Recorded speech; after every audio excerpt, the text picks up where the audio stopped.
আপনাকে ভালোবাসতে আমার আপনার সাথে যোগাযোগ রাখার প্রয়োজন নেই। আপনিও জানেন যোগাযোগ তো একবার না বহুবার বন্ধ হয়েছে, বহুদিনের জন্য। ভালো তো আমি আপনাকে সেদিনও বেসেছি। থাক না যোগাযোগ বন্ধ, থাক না কিছু কথা আল্লাহ জানুক, কিছুটা কি বুঝ জানুক, বাকিটা আমি আর আমার নির্ঘুম রাতের মাঝে সীমাবদ্ধ থাকুক। কিছু একটা অপূর্ণ ছিল যা কখনো পূর্ণতা পায়নি। কেউ একজন আমারও ছিল, কিন্তু সে আমার হয়নি। তারপর যাকে বহুবার দেখার পরেও মন ভরে নাই, তাকে আজ বহুদিন দেখি না। তোমাকে আজও পুরোপুরি ভুলে ওঠা হয়নি। তুমি আছো, তুমি রয়ে গেছো।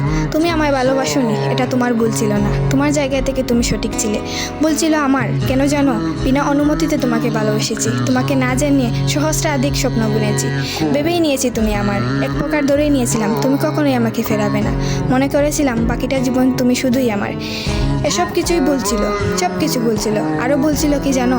আমি বোধহয় জানতাম তুমি ঘৃণা করতে পারো না, তুমি অবহেলা করতে জানো না, তুমি তুচ্ছ তাচ্ছিল্য করতে জানো না, তুমি অসহায় করে দিতে জানো না, তুমি অপমানের সুরে কথা বলতে জানো না। কিন্তু এসবের কোনো কিছুই তোমারও জানা ছিল না, কিংবা কোনো কিছুই যে তুমি করতে পারো না তা কিন্তু নয়। সব কিছুই তুমি পারো। পুরো চিন্তা ভাবনাই ছিল ভুল। যে আমি ভেবেছিলাম তুমি ঠিক